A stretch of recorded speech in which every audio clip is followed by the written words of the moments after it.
প্রিয় উপস্থিতি, এ পর্যায়ে আপনাদের সামনে বক্তব্য নিয়ে আসছেন শহীদ জাবিরের বাবা। আপনারা সবাই বসে বক্তব্য শুনেন।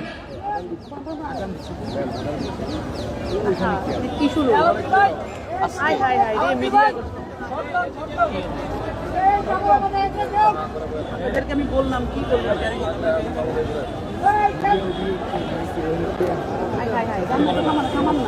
আমরা সবাইকে বিশৃঙ্খলা না করার জন্য অনুরোধ করছি। আমরা সবাইকে বিশৃঙ্খলা পরিহার করার জন্য অনুরোধ করছি। আমরা শান্তশিষ্টভাবে প্রোগ্রাম সমাপ্ত করতে চাই। জাতীয় বিপ্লবী পরিষদ সকল প্রকার বিশৃঙ্খলার বিরুদ্ধে, জাতীয় বিপ্লবী পরিষদ সকল প্রকার বিশৃঙ্খলার বিরুদ্ধে আমরা সবাইকে শান্তশিষ্টভাবে আজকের প্রোগ্রাম বাস্তবায়ন করার জন্য অনুরোধ করছি।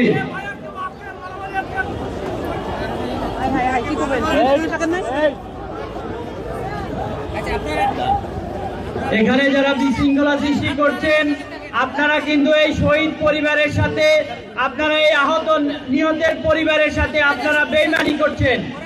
আপনারা যারা বিশৃঙ্খলা সৃষ্টি করছেন, আপনারা এই বিপ্লবে যারা শহীদ হয়েছে, শহীদ পরিবারের সদস্যদের সাথে আপনারা বিশ্বাসঘাতকতা করছেন। আমরা সবাইকে ধৈর্য ধারণ করার অনুরোধ করছি। আমরা সবাইকে ধৈর্য ধারণ করার অনুরোধ করছি। জাতীয় বিপ্লবী পরিষদ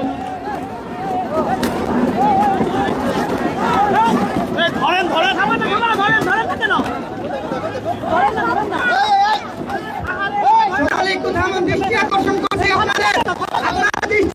করছি, সকলকে দৃষ্টি আকর্ষণ করছি। থামুন, থামুন। এখানে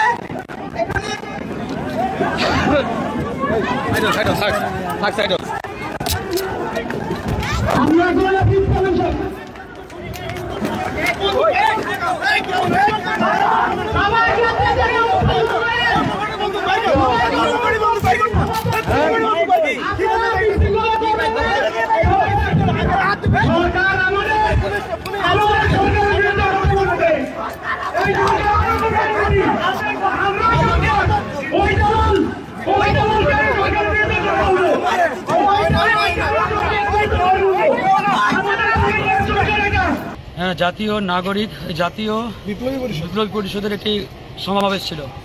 সেখানে আমাকে স্পেশাল গেস্ট তারা রাখছিল। তা আমি অতিথি হিসাবে সেখানে গিয়ে আমি আমার রাজনৈতিক বক্তব্য রাখছি।